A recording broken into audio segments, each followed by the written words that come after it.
এই নাও, খাবারটা খেয়ে নাও।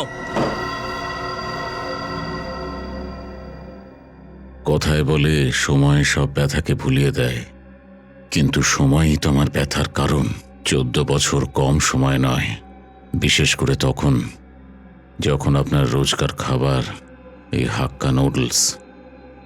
কিন্তু আমি খাবো, আমাকে যে বাঁচতে হবে এইটা জানার জন্যে যে আমার কোন শত্রু আছে যে আমাকে এতটা ঘেন্না করে। কখনো না কখনো সে তো আমাকে মুক্তি দেবেই এই খাঁচাটার থেকে।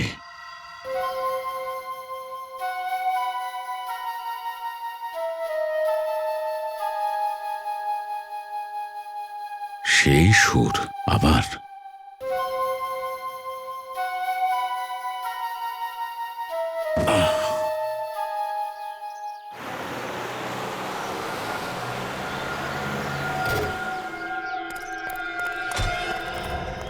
খোল খোল খোল খোল খোল খোল খোল।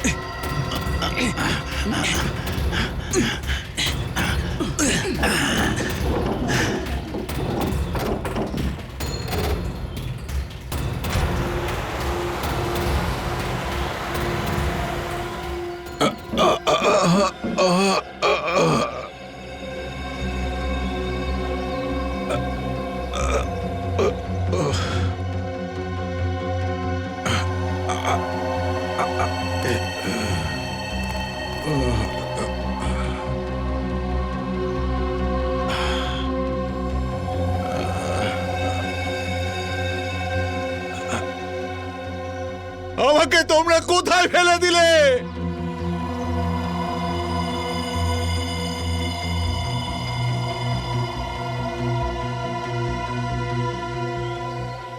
বন্দুক? ওরা আমাকে বন্দুক দিল কেন?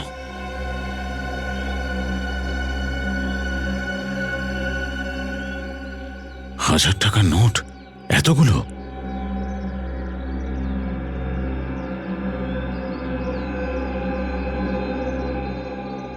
এ আবার কিরকম মোবাইল ফোন?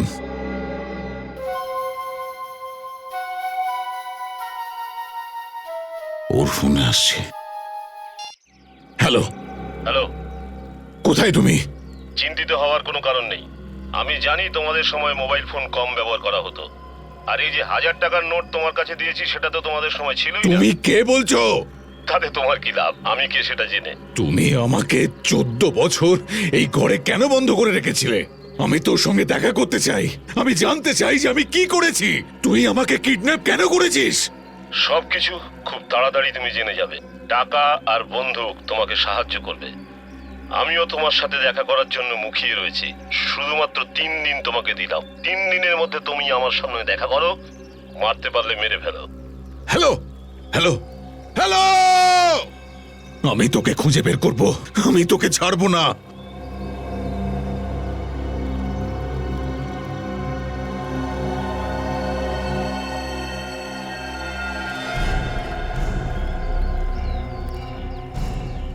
এটা কোন জঙ্গল?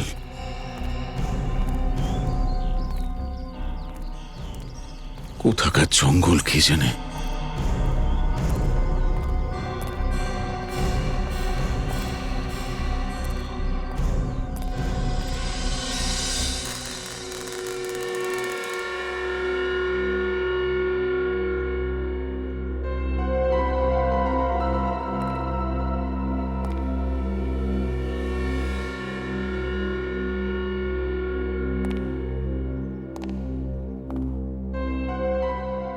আমার এত সুন্দর বাড়িটার উপর নজর পড়ে গেল।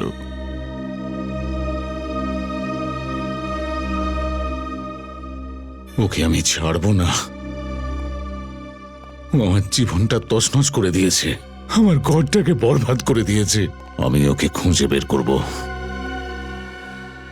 খুঁজে বের করবই।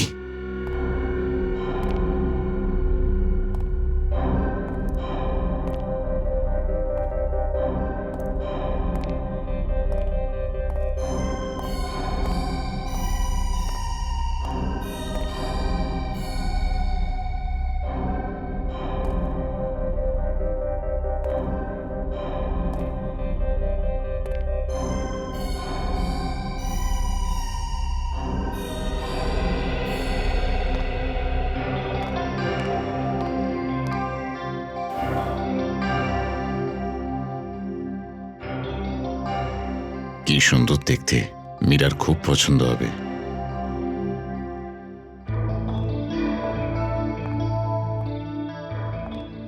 কি ব্যাপার, এত খুশি দেখাচ্ছে? খুশিরই তো কথা। কি হলোটা কি আমাকেও বলবে না?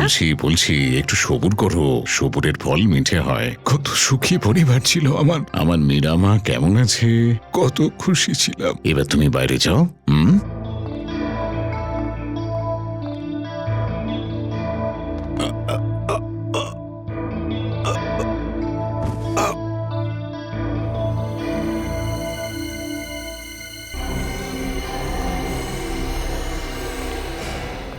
লকেট এখানেই হবে।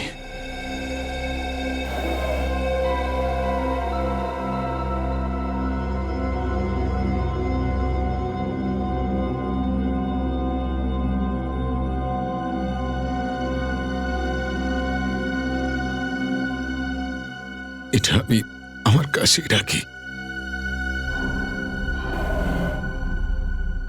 এখানে একটা ডায়েরি থাকার কথা, এখানেই থাকবে। এই তো।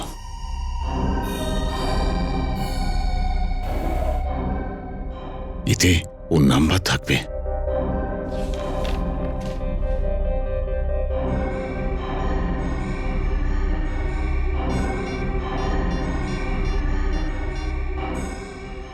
হ্যালো গিরিশ, আমি দেব। কোথায় তুই? কিরকম আছিস? কোথায় ছিলিস এত বছর? গিরিশ, আমি এইসব কথা ফোনে বলতে পারবো না, তুই দেখা করতে পারবি? অবশ্যই দেখা করতে পারি, আমাদের ওই পুরনো ঠিকাতেই দেখা করব। টাটারা ডিস্কোথেক 8টার সময়। তুই মহেশ, খুনি?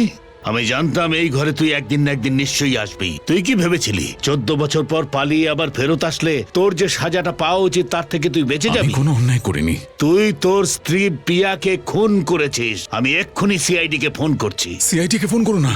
আমি মহেশ, আরে সিআইডি কে ফোন করো না। তোর কাছে বন্দুক? তাহলে তো আমাকে ফোন করতেই হবে।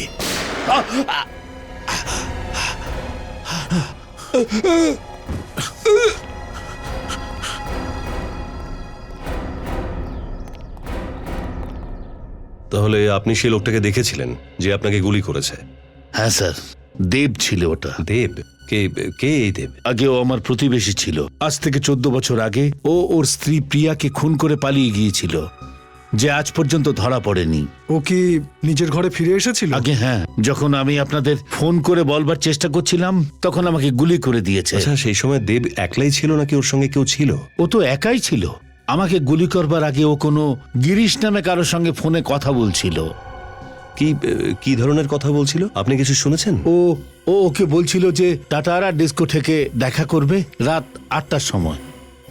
টাটারা ডিস্কোথেক রাত 8টার সময়? 8টা বাজতে এখনো 4 ঘন্টা বাকি। ততক্ষণে দেবের ঠিকুজি কুষ্টি বার করি। পেয়ে গেছি স্যার, এই দেখুন দেবের কালো কুকর্মের নথিপত্র। তো এই দেব আজ থেকে 14 বছর আগে 24শে এপ্রিল 1998 নিজের স্ত্রীকে নিজের হাতে খুন করেছিল, পেটে ছুরি ঢুকিয়ে। হ্যাঁ স্যার, আর ও খুন করে পালিয়ে গেছিল। আর পুলিশ ছুরির ওপর থেকে ওর আঙুলের ছাপও পায়। আর ঠিক ঘটনার স্থলে দেবের রক্তের ফোঁটাও পাওয়া গেছিল, কিন্তু এত কিছুর পরেও পুলিশ ওকে ধরতে পারেনি। আর আজ 14 বছর বাদে দেব আবার ফিরে এসেছে। স্যার, দেবের ফিরে আসার পেছনে নিশ্চয়ই কোনো জোরালো কারণ আছে, না হলে বাড়িতে গিয়ে ও নিজেকে কেন বিপদে ফেলতো? এতে তো এটাও লেখা আছে যে ওই সময় দেবের একটা 2.5 বছরের বাচ্চা মেয়েও ছিল, মীরা। আর ওর মায়ের মৃত্যুর পর থেকে ও বেপাত্তা। আসছে তো না আজ রাত্রে এই দেব টাটারা ডিস্কো থেকে। বহু প্রশ্নের মুখোমুখি হতে হবে আজ এই দেবকে।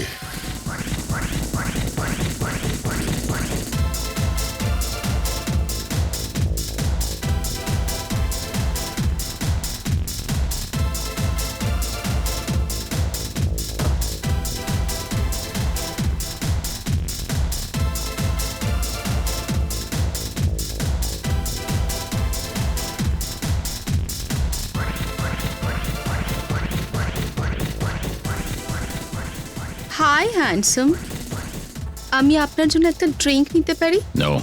No problem, no issues. অন্য কিছু করতে পারি? হ্যাঁ, জাস্ট লিভ মি অ্যালোন। আমি আপনাকে একলা ছেড়ে দিলে তাহলে আপনাকে গ্রীষ্মের সঙ্গে কে দেখা করাবে? তুমি গিরিশকে জানো? ইয়েস, এসো আমার সাথে।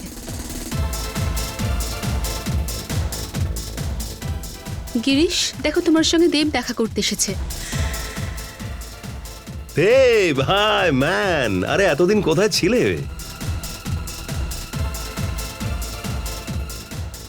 কি মজা হচ্ছে? এ গিরিশ নয়? ঠিক বলেছ, আমি বরযাত্রী, তোমার বরযাত্রীতে সামিল হতে এসেছি।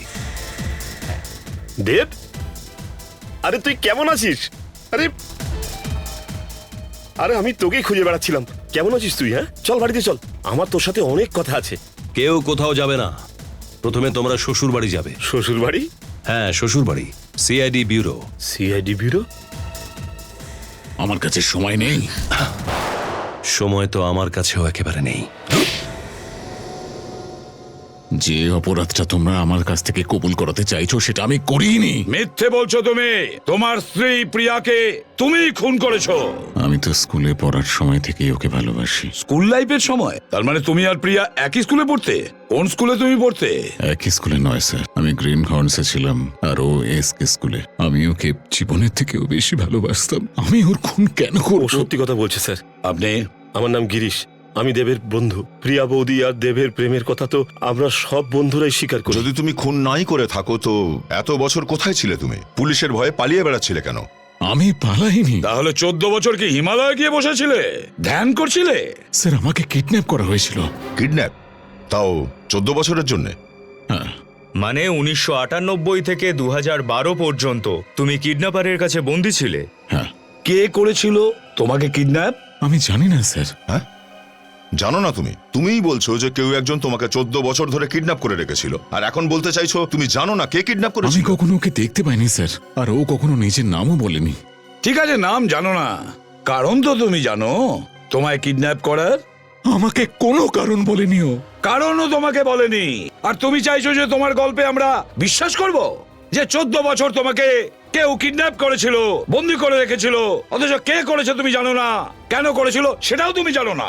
তাহলে এবার এটা বলো, কোথায় রেখেছিল তোমাকে কিডন্যাপ করে? বলো। আমি জানি না স্যার। একটা ঘরে আমাকে রেখেছিল, যাতে টিভি, ফ্রিজ, এসি সব রকমের সুবিধা ছিল। আমি ওকে জানি না, আর আমি এটাও জানতাম না যে আমাকে ওই ঘরে 14 বছর থাকতে হবে। তোমার এই গল্প আমরা কখনোই বিশ্বাস করি না। তবু আরো একবার তোমাকে সুযোগ দিচ্ছি, সত্যি করে বলো, একদম প্রথম থেকে, যেদিন তুমি কিডন্যাপ হয়েছিলে সেদিন থেকে। 21 এপ্রিল 1998। আমার ছোট্ট পৃথিবীটা আনন্দে ভরা ছিল। আমরা খুব খুশিতে থাকতাম, আমি, আমার স্ত্রী প্রিয়া আর আমাদের ছোট্ট বাচ্চা মীরা। কি সুন্দর দেখতে, ওর খুব পছন্দ হবে।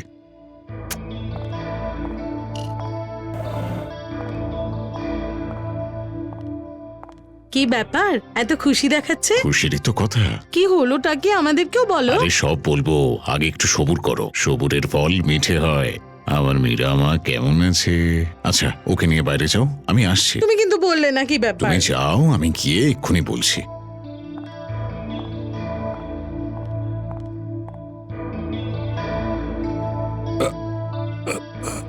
এটা কি হচ্ছে? আর তারপরে আমি অজ্ঞান হয়ে যাই।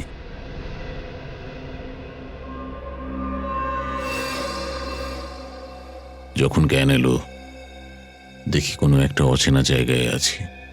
সেই সময় আমি জানতাম না যে আমাকে সেখানেই 14 বছর কাটাতে হবে।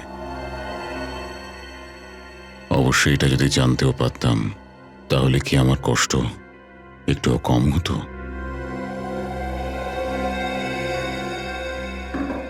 দরজা খুলো। আমাকে বন্ধ করে দিয়েছো কেন? আরে কেউ আছো? কেউ শুনতে পাচ্ছ? আমাকে ভেতরে বন্ধ করে দিয়েছো কেন?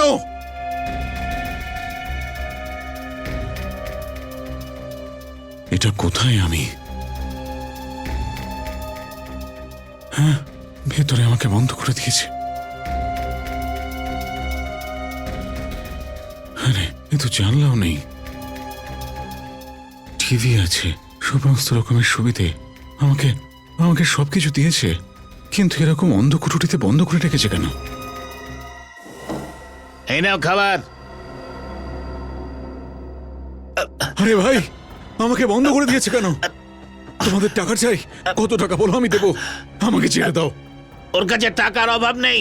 কার কাছে? কি নাম ওর? আমাকে বলো, আমাকে বলো ওর নাম। সেটা খুব তাড়াতাড়ি জানতে পারবে। ছাড়, কে ও? ছাড়, ছাড়, ছাড়।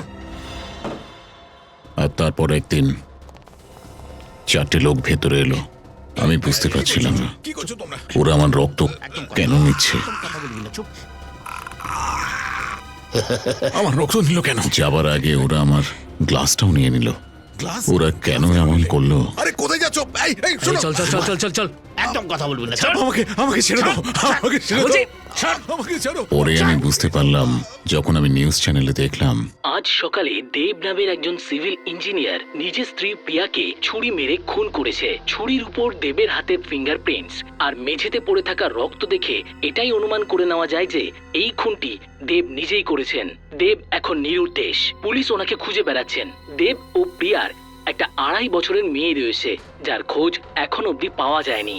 পুলিশের অনুমান হলো দেব ওকে নিজের সঙ্গেই নিয়ে গিয়েছেন।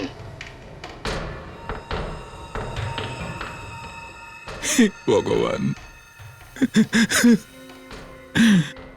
কি করছে?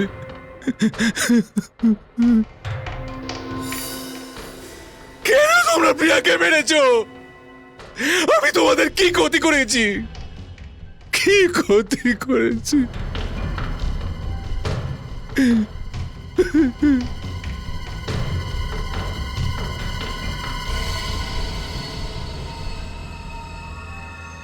আমি ওকে কি করে মারতে পারি?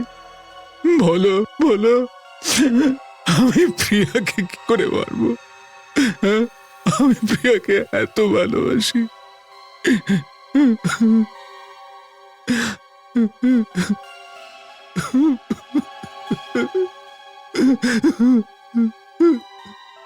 কি হচ্ছে সব? মীরা, ওর মেয়ে মীরা, ও কোথায়?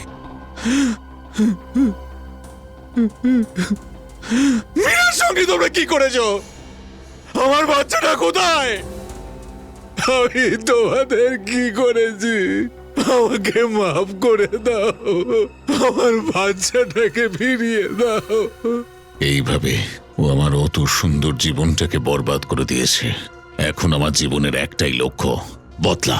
ওকে মেরে আমাকে যদি ফাঁসিতেও যেতে হয় তাতে আমার কোনো পরোয়া নেই। আমার পরোয়া নেই। তোমার মেয়ে মীরা, ও কোথায় আছে? জানি না কোথায় আছে, কেমন ভাবে আছে, আমি কিচ্ছু জানি না। ভরসা রাখো দেব, তুমি আইনকে নিজের হাতে নিও না। সিআইডির লোকেরা ওই খুনিকে সাজা অবশ্যই দেবে, আর তোমার মেয়ে মীরাকেও খুঁজে বার করবে। আমার মনে হচ্ছে যে অবশ্যই এই কাজটা কোনো পুলিশ অফিসার অথবা ফরেন্সিক ডাক্তারেরই হবে। না হলে দেবের আঙুলের ছাপ তুলে হাতিয়ারের উপরে রাখা, তারপরে ব্লাড স্যাম্পেলকে ঠিক জায়গায় রাখা, এটা কোনো আনাড়ি লোকের কাজ হতে পারে না স্যার। একদম ঠিক বলেছো তুমি। একটা কথা বলো দেব, এই বন্দুকটা আর এই ফোনটা, এই দুটো তোমার কাছে কিভাবে আসলো? ওই দিয়েছে, আমার স্যুটের পকেটে রেখে দিয়েছে। আর ওর ফোনও এসেছিল প্রাইভেট নাম্বার থেকে। প্রাইভেট নাম্বার থেকে ফোন এসেছিল? কি বলেছো? যদি আমি 3 দিনের মধ্যে ওকে খুঁজে না পাই, ও আমাকে মেরে ফেলবে। আমার বন্ধুর প্রাণটা বাঁচিয়ে দিন স্যার। এতদিন বাদে দেখা হয়েছে ওর সাথে আমার, আমি আবার হারাতে চাই না ওকে। আপনি চিন্তা করবেন না, আপনার বন্ধু দেবের কিচ্ছু হবে না। স্যার এই লোকটা খুবই চালাক ধরনের, কেননা প্রাইভেট নাম্বার তো সবাই পায় না।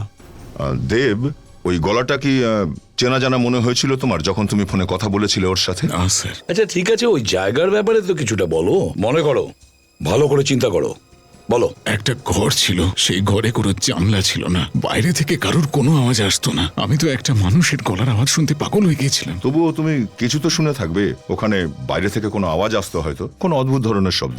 আওয়াজ? হ্যাঁ হ্যাঁ স্যার, একটা মিউজিক, যেটা শোনার পর আমি অজ্ঞান হয়ে যেতাম। মিউজিক শুনে অজ্ঞান হয়ে যেতে? হ্যাঁ স্যার। আচ্ছা, আর কিছু? হ্যাঁ স্যার, প্লেনের ওড়ার আওয়াজ সারাক্ষণ আসতো স্যার। প্লেন আসা যাওয়ার শব্দ পেতে? তার মানে হলো দয়া, ওখানে এয়ারপোর্ট আছে একদম কাছে, যেখানে দেবকে বন্দি করে রেখেছিল। আর কোনো বিশেষ কথা? দেখো দেব, খুব ছোট্ট ছোট্ট কোনো কথাও আমাদের অনেক কাজে লাগতে পারে, মনে করো, ভাবো। হ্যাঁ স্যার, ওরা আমাকে সবসময় একই খাবার দিত স্যার। রোজ একই রকমের খাবার? হ্যাঁ স্যার, 14 বছর দিন রাত আমি একই জিনিস খেয়েছি, নুডলস, স্রেফ নুডলস, স্রেফ নুডলস। আচ্ছা দেব, বলো কখনো ওই নুডলসের স্বাদ বদলেছে কি? নুডলস গুলোর কি স্বাদ একই রকম ছিল, একই রকমের টেস্ট? না স্যার, 14 বছরে ওই টেস্ট কখনো বদলায়নি।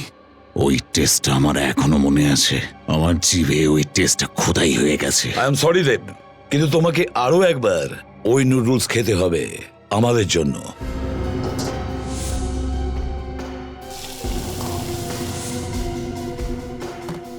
টেস্ট করুন মিস্টার দেব।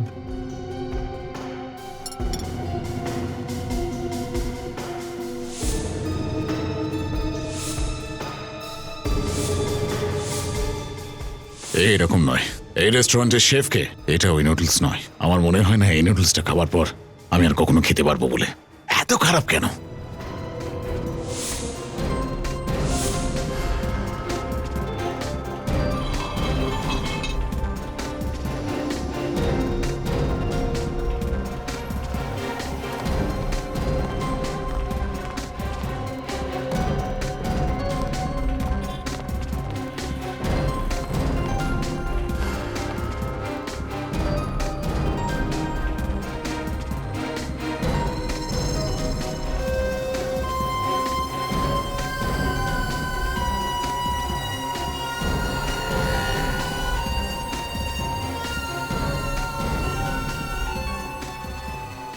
এই নুডলটাই ওইটা যেটা আমি 14 বছর ধরে খেয়েছি। আপনি একদম ঠিক বলছেন। আমি আমার নাম ভুলে যেতে পারি, কিন্তু এই টেস্টটা ভুলবো না। তাহলে জানার চেষ্টা করছি 14 বছর ধরে নুডলসের ডেলিভারি এক জায়গায় কি করে হচ্ছিল।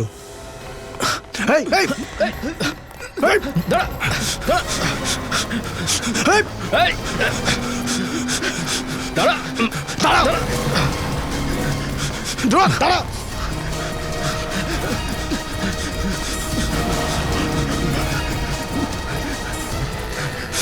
দাঁড়া, দাঁড়া।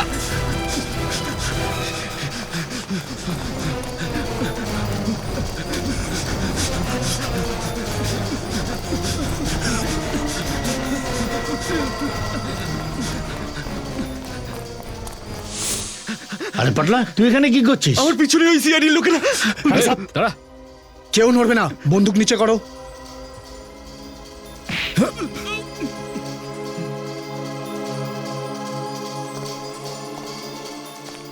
এটা তো আমি। আমার মনেই হয়েছিল ওই ঘরে ক্যামেরা লাগানো আছে। কেন কিডন্যাপ করেছিলে আমাকে? তোমার সাথে আমি কথা বলতাম না? ছাড়ুন। সে আমি নই। তুমিই ছিলে, তুমি ছিলে। এই, বলছি না আমি নই। তোমাকে আটকে রাখবার জন্য একজন আমাকে টাকা কে দিয়েছিল। দিয়েছিল টাকা? আমি জানি না। ও সবসময় আমাকে ফোন করতো। ওই ফোন নাম্বারটা দাও, দাও। ও সবসময় ওর প্রাইভেট নাম্বার থেকে ফোন করতো। আর টাকা? ও তোমাকে টাকা কি করে দিত? ও প্রত্যেক মাসের 1 তারিখে বিল্ডিং এর নিচে ড্রপ বক্সে রেখে যেত। এই যদি ওই লোকটা না হয়, তাহলে আসল লোকটা কে? যে আমার এত বড় শত্রু, যে 14 বছর ধরে আমাকে আটকে রাখার জন্য পয়সা দিয়ে গেছে। সেটা তো ঠিক জানতেই পারবো। দেখো দেব, আমি চাইছি যে তুমি প্রত্যেকের নাম লেখো, তোমার ছেলেবেলা থেকে আজ পর্যন্ত সেই সব লোকেদের নাম। কারোর সাথে যদি তোমার ঝগড়া হয়ে থাকে বা তুমি কাউকে দুঃখ দিয়ে থাকো, কখনো কখনো একটা ছোট্ট কথাও প্রতিশোধ নেওয়ার জন্য যথেষ্ট। প্রতীক, মঙ্গল, শুভম, সিদ্ধার্থ, শকি, চেরি, এই হচ্ছে আমার শত্রুদের লিস্ট। প্রতীক, মঙ্গল, শুভম, সিদ্ধার্থ, শকি, অশোক আর জেরি। স্যার, এটা ওরই ফোন। স্পিকার ফোনে কথা বলো। হ্যালো। হ্যালো দেব, কেমন আছো? বাইরে খুব আনন্দ হচ্ছে, তাই না? যতদিন তোর সঙ্গে দেখা না হবে, ভালো কি করে থাকবো? 24 ঘন্টা, আর মাত্র 24 ঘন্টা আছে। তারপর দুইজনেই সামনাসামনি হব। নিজের জীবনের শেষ দিনটা আনন্দ করে কাটাও দেব। তুই যতটা পারিস বেঁচে নে, যেখানে পারিস লুকিয়ে থাক। আমি তোকে পাতাল থেকেও খুঁজে বের করব। যখন সিআইডির লোকেরা ঘিরে ধরে থাকে, তখন পিঁপড়েরও পাখনা গজায়। যদি তোর মনে হয় যে সিআইডির লোকেরা তোর জীবন বাঁচাতে পারবে, তাহলে তুই অনেক বড় পাঠা। নিজের শত্রুদের লিস্টে আমার নামটা লিখতে ভুলে গেলি দেব। তুমি কে? সামনে কেন আসছো না? আমার সঙ্গে দেখা করছো না কেন? তাড়াতাড়ি দেখা হবে, ততক্ষণ নিজের মৃত্যুর অপেক্ষা কর। Hello, hello. এ কি করে জানতে পারলো যে দেবের আশেপাশে কি হচ্ছে? কেউ আমাদের ফলো করছে, আমাদের উপর নজর রাখছে। কিন্তু ফ্রেডি, ও তো এও জানে যে দেব এখন এখানে বসে আছে আর নিজের শত্রু লিস্ট বানাচ্ছে। কেউ আবার এখানে কোনো সিক্রেট ক্যামেরা বসিয়ে দেয়নি তো?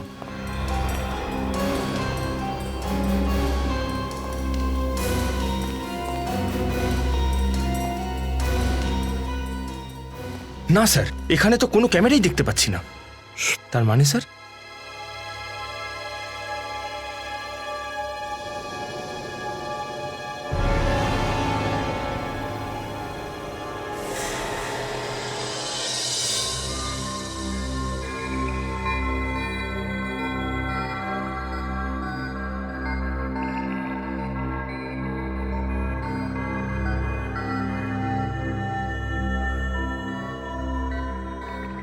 কিন্তু স্যার,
বস, এবার কথা বলতে পারো। এই কার্ডটা আমি সাউন্ড প্রুফ বক্সে রেখে দিয়েছি, এখন আমাদের কথা কেউ শুনতে পাবে না। এই কার্ডের জন্য কিডন্যাপার আমাদের থেকে এক ধাপ এগিয়ে আছে। এবার দেখবো। আচ্ছা সালুকে, এই দেব ওর জ্ঞান ফিরবে কখন? 2 ঘন্টার পর এর অ্যানাস্থেসিয়ার কাজটা শেষ হয়ে যাবে, তারপরে সেন্স আসবে। স্যার যেই এই কাজটা করেছে তার মাথাটা একটু অন্যভাবেই চলে। ও আগে দেবকে 14 বছর ধরে ঘরে বন্দি রাখে, তারপর যখন ছাড়লো ওর শরীরে এই কার্ডটা ফিট করে দিল, যাতে ও সব সময় ওর কথাগুলো শুনতে পায়। আর এই কার্ডটাও সেই সময় লাগানো হয়েছে যখন দেবকে ওখানে বন্দি করে রাখা হয়েছিল। কিন্তু একটা কথা কিছুতেই বুঝতে পারছি না যে দেব জানতে পারলো না কেন যখন ওর পিঠে এটা সেট করছিল। মিলেনিয়াম গ্যাসের কারণে বস। আচ্ছা, ওই গ্যাসে যখন আমরা দেবের ব্লাড টেস্ট করলাম তখন দেবের ব্লাডে আমি মিলেনিয়াম গ্যাসের ট্রেস পেয়েছি। দেখো সালুকে, এই গ্যাসটা তো রাশিয়ান সেনার চেষ্টায় আতঙ্কবাদীদের জব্দ করার চেষ্টা করেছিল। আর বস, এর বডিতে আমি ভিটামিন ডি খুব কম মাত্রায় পেয়েছি। সালুকে, যখন একটা লোক 14 বছর ধরে সূর্যের আলো থেকে বঞ্চিত হয় তার অবস্থা তো এরকমই হবে। শুধু এটুকুই নয় স্যার, এই রক্ত থেকে আমরা স্নোডেন থার্ভেল নামে একটা ওষুধও পেয়েছি। স্নোডেল থার্ভেল? এটা আবার কি ধরনের ওষুধ? স্যার, এই ওষুধটা স্কিজোফ্রেনিয়ার চিকিৎসার জন্য ব্যবহার করা হয়। স্কিজোফ্রেনিয়া তো এক ধরনের মাথার অসুখ, তাই না? হ্যাঁ ফ্রেডি, তুমি একদম ঠিক বলেছো। কিন্তু স্যার, কিডন্যাপার এই ওষুধটা দেবকে কেন দিয়েছিল? যাতে করে দেবের মানসিক স্ট্রেংথটা বজায় থাকে। বস, যদি কোনো মানুষকে একটা অন্ধকার ঘরের মধ্যে 14 দিন পর্যন্ত আটকে রাখা যায়, তাহলে একাকিত্ব আর অন্ধকারের কারণে ওর মানসিক স্ট্রেংথ হারিয়ে ফেলে। অলস মস্তিষ্ক শয়তানের বাসা। আর বেচারি দেবকে তো 14 বছর ধরে এইরকম একটা অবস্থার মধ্যে অন্ধকার বদ্ধ ঘরের মধ্যে আটকে রাখা হয়েছিল। রজত, এই কিডন্যাপার নিশ্চয়ই চাইতো যে 14 বছর পরে যখন বাইরে যাবে তখনও ওর সেন্স ঠিকঠাক কাজ করবে। হ্যাঁ স্যার, মনে তো এরকমই হচ্ছে। যে এই কাজটা করেছে তাকে ধরাটা খুবই জরুরি। সেটা তো আমরা করেই দেখাবো। প্রথমে খোঁজ নাও এই কার্ড, এই চিপ কে বিক্রি করেছিল আর কাকে বিক্রি করেছিল। কোন তারিখটা বলছিলেন আপনি? 2 সেপ্টেম্বর 2010। আর ওই কার্ডের ব্যাচ নম্বর হলো X91PXP4। X91PXP4, September 2010। ইয়েস। আমি এই কার্ডটা দিয়েছিলাম। হ্যাঁ, এই নাম্বার। এই কার্ডটা কাকে দিয়েছিলেন আপনি? ইন্সপেক্টর ঋষভকে। ইন্সপেক্টর ঋষভ? ইন্সপেক্টর ঋষভকে 2 বছর আগে সাসপেন্ড করে দেওয়া হয়েছিল। কিন্তু কেন? কমিশনার সাহেব ঘুষ নেওয়ায় ওকে ধরে ফেলে। এই ঋষভের অ্যাড্রেসটা চাই। অ্যাড্রেসটা আপনি পেয়ে যাবেন। আপনাদের সাথে যে দেখা হলো সেটা যেন কেউ জানতে না পারে। আপনি চিন্তা করবেন না। স্যার, আমার প্রথম থেকেই সন্দেহ ছিল এই অপরাধে কোনো পুলিশ বা ফরেনসিক ডক্টরের হাত আছে। হ্যাঁ, কিন্তু রজত, এই ঋষভই একমাত্র সূত্র যে আমাদের ওখানে নিয়ে যেতে পারে। আর পুলিশ ডিপার্টমেন্টে থেকেও এ ধরনের নোংরা কাজ করছে। স্যার, এমন না তো যে আগেই জানতে পেরে গেছে যে আমরা এখানে এসেছি? একটা কাজ করো, দরজাটা ভেঙে ফেলো। স্যার।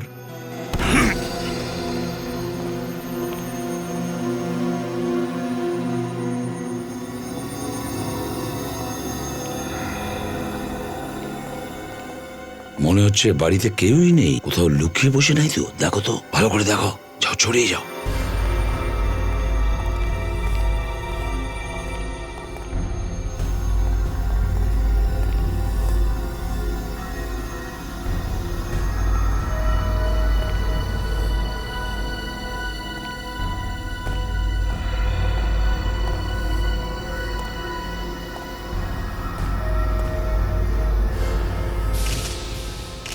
স্যার, হ্যাঁ,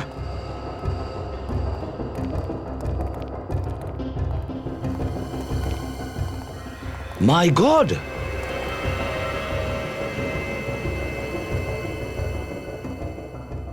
এই আবার ঋষভ নয় তো?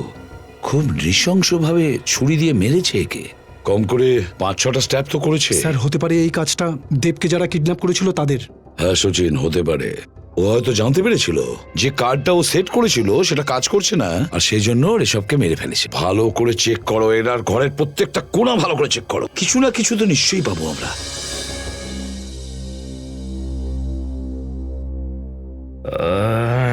এই দিলাম আমার নেক্সট চাল। এই গেল আপনার পড়ে। ফেসে গেলেন তো আমার জালে। 1, 2, আড়াই। আপনার রানী আপনি হারালেন। আমি তো আমার রানীকে আগেই হারিয়েছি। আই এম সরি বন্ধু, আমি বুঝতে পারছি যে আপনার মনের উপর দিয়ে কি যাচ্ছে।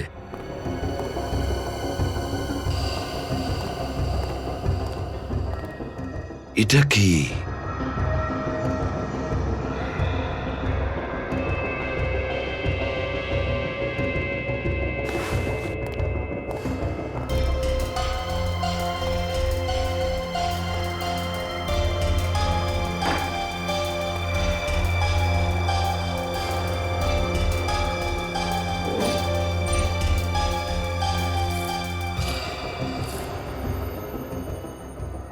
Green horn school, class of 1985, reunion. Rajat, Sachin, এই দেখো কি পেয়েছি। Green horn school, class of 1985, reunion. Green hall school, এর মানে ঋষভও গ্রিন হল স্কুলে পড়তো? শুধু ঋষভই নয়, দেবও ওই স্কুলেই পড়তো। এমনটা হয়নি তো যে খুনি এই দেবের শত্রুও একই স্কুলে পড়াশোনা করতো? হ্যাঁ স্যার, হতেই পারে। কিন্তু স্যার এই দেব কখনো ওই স্কুলে পড়তো এমন কোনো লোকের কথা বলেনি। সেটাই তো, কেন কেন বলেনি? না না না না, কিছু একটা গোলমাল আছে। একটা কাজ করো, এই দেবের সঙ্গে কথা বলো, পেড্রিককে ফোন করো, ওকে জিজ্ঞাসা করো, ভেবে চিনতে যেন বলে, খুব ভালো করে মনে করে বলবে যখন ওই স্কুলে পড়তো তখন ওর কারোর সঙ্গে আদৌ শত্রুতা ছিল কি না।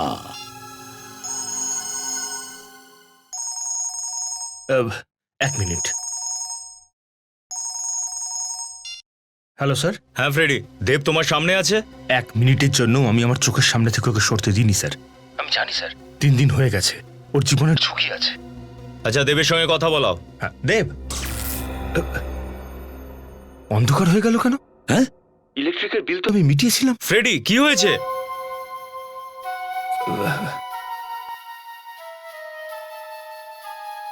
স্যার এই একই ধরনের মিউজিক তো দেবের ফোনের রিংটোনও। হ্যাঁ, এরকমই মিউজিক, এই মিউজিকটাই। এ তো ওই মিউজিকটাই। আমার মাথাটা এরকম ঘুরছে কেন? আরে Freddie,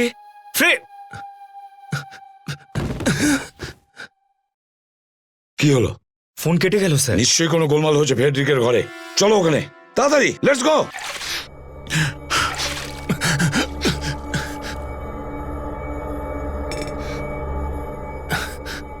good morning Dev uncle. কে তুমি? আমি তোমাকে মুক্ত করতে এসেছি। যেমন করে আমার বাবা তোমাকে 14 বছরের যাবজ্জীবন থেকে মুক্ত করেছে, তেমনি আমি তোমাকে এই পৃথিবী থেকে মুক্ত করব। তোমার বাবা কে? সেটা তুমি জানতে পারো না। নিজের সবথেকে বড় শত্রুর নাম তুমি না জেনেই মরে যাবে।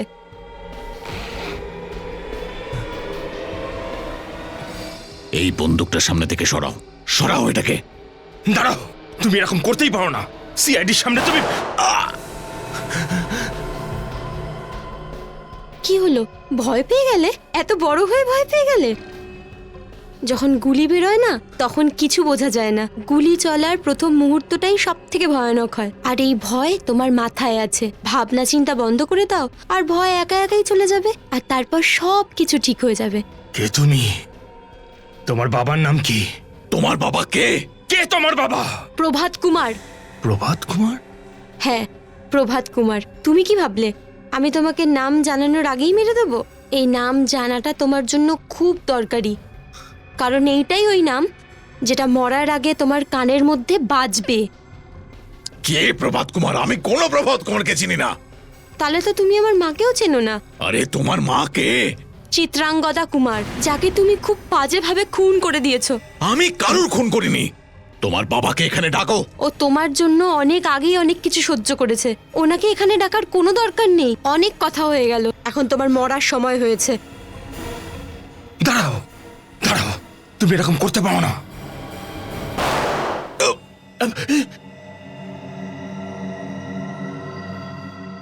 তুমি এত তাড়াতাড়ি মরবে না, না? এই নাও। এই দাঁড়াও।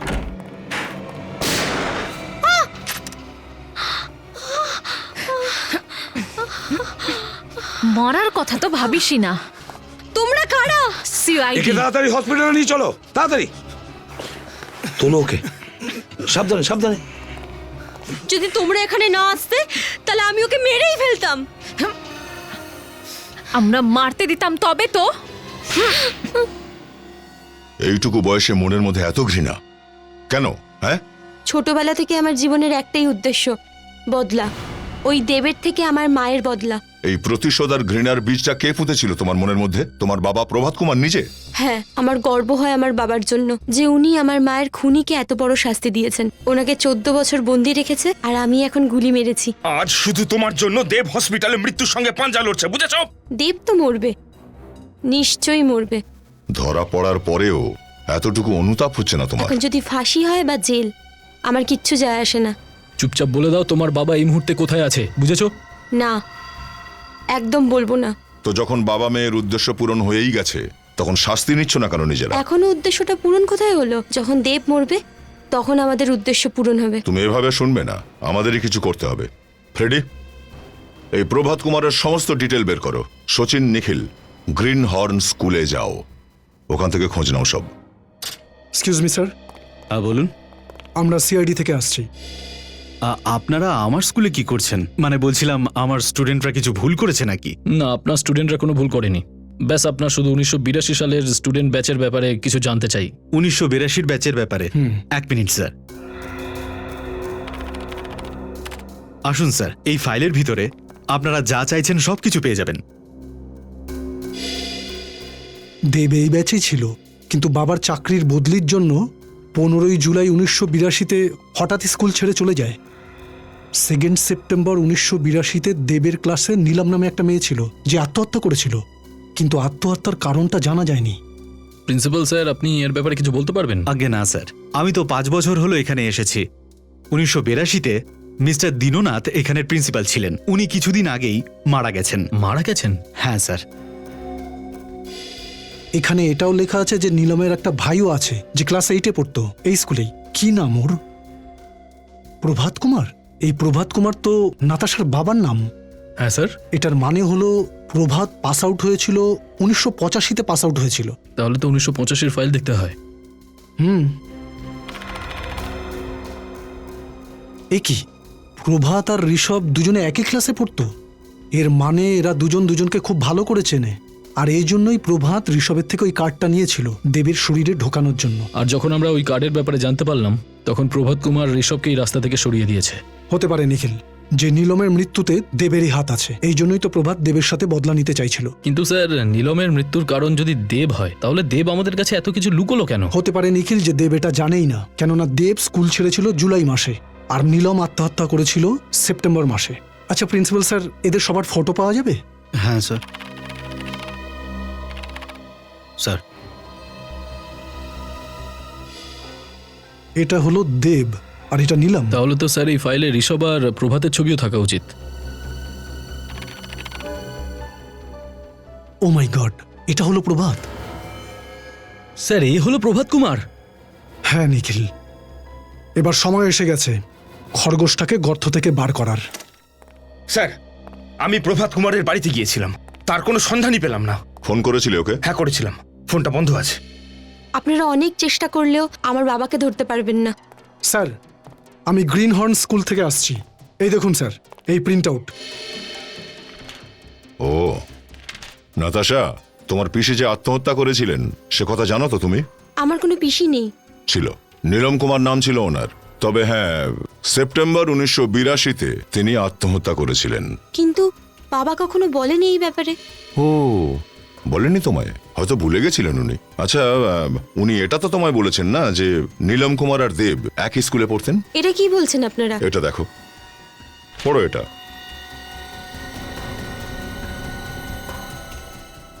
বাবা এতগুলো জিনিস আমার থেকে লোকালো কেন? তোমার বাবা তোমাকে জাস্ট ইউজ করেছে, তোমার মায়ের মৃত্যুর প্রতিশোধ নিতে নয়, বরং তোমার পিসির মৃত্যুর প্রতিশোধ নিতে।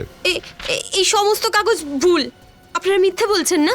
কি নাম জানো তোমার মায়ের? চিত্রাঙ্গদা কুমার, তাই না? হ্যাঁ। কোনো ছবি আছে ওনার তোমার কাছে?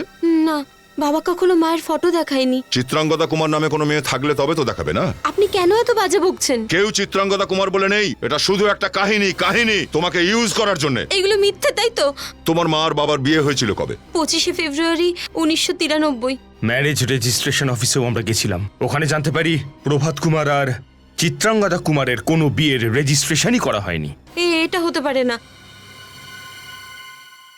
আচ্ছা, এই ব্যাপার। আপনাদের মনে হয় যে আপনারা এইসব কথা বলে আমাকে গাধা বানাবেন? তাহলে আমি নিজের বাবার ঠিকানা বলে দেবো, তাই তো?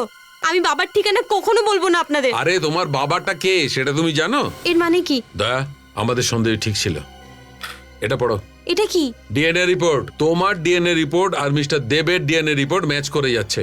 মিস্টার দেব তোমার বাবা, তোমার আসল বাবা, প্রভাত কুমার নয়। এই রিপোর্টস গুলো ভুল একদম। এগুলো সব মিথ্যে। আপনারা মিথ্যে বলছেন, তাই না? এটাই সত্যি কথা। তোমার মুখে যখন এই তিলটা দেখেছিলাম আমরা, সেই মুহূর্তেই আমাদের সন্দেহ হয়েছিল যে তুমি হয়তো মীরাই, দেব আর প্রিয়ার মেয়ে। এটা হতে পারে না। মীরা তোমার মায়ের হত্যাকারী প্রভাত কুমার। ও নিজে প্রিয়াকে মেরেছে আর সেই খুনের দায় দেবের উপরে ফেলেছে, আর তারপর মেয়ের হাতে বাবাকে মেরে প্রতিশোধ নিতে চাইছে। এটা হতে পারে না। এই প্রভাত অনেক বড় প্ল্যান করেছিল। ও ভেবেছিল যে মেয়েকে দিয়ে বাবার খুন করিয়ে দেবে। এইভাবে মীরার ফাঁসি হয়ে যাবে আর দেবের সারা পরিবার শেষ। এই ভগবান, এটা আমি কি করলাম? আমি নিজের হাত দিয়ে আমার বাবাকে গুলি মেরেছি। এটা কি করলাম আমি? আমি প্রভাত কুমারকে ছাড়বো না, মেরে ফেলবো ওকে। মীরা, প্রভাত কুমারের অন্যায়ের শাস্তি আইন দেবে তাকে। তুমি শুধু আমাদের এটুকু বলো, এখনো কোথায় আছে?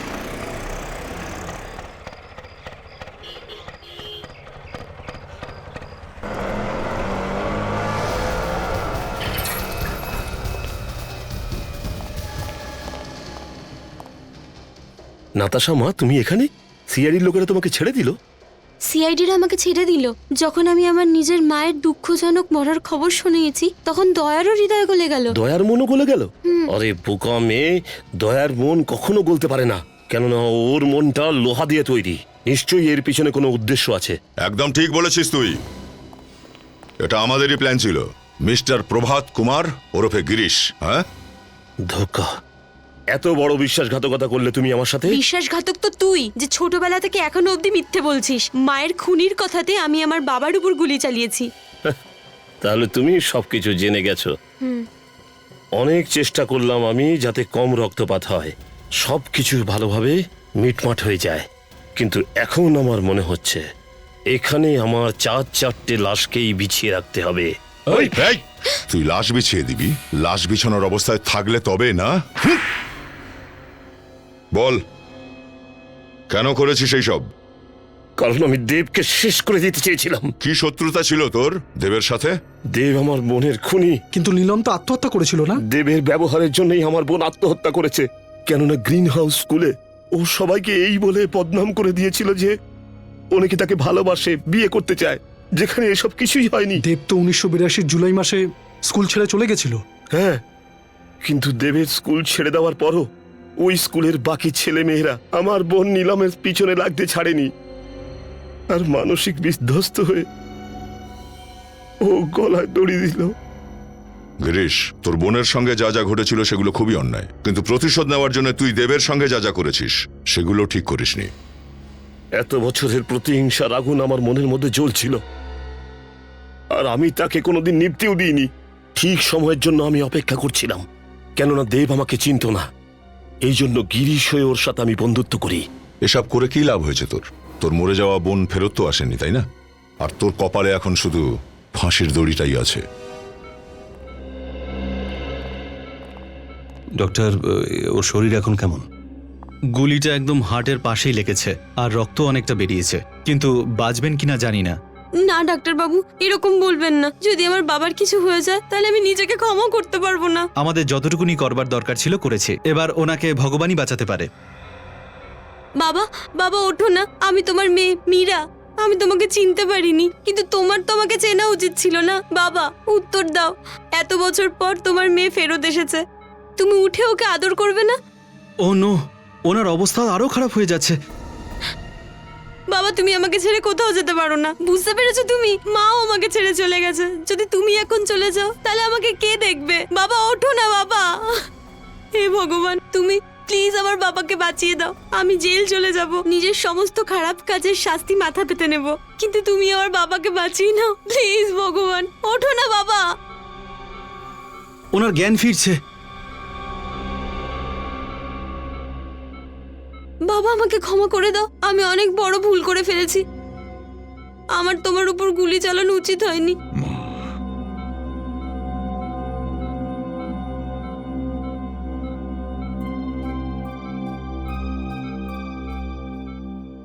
চোদ্দ বছর ধরে এটা ঢাকা ছিল।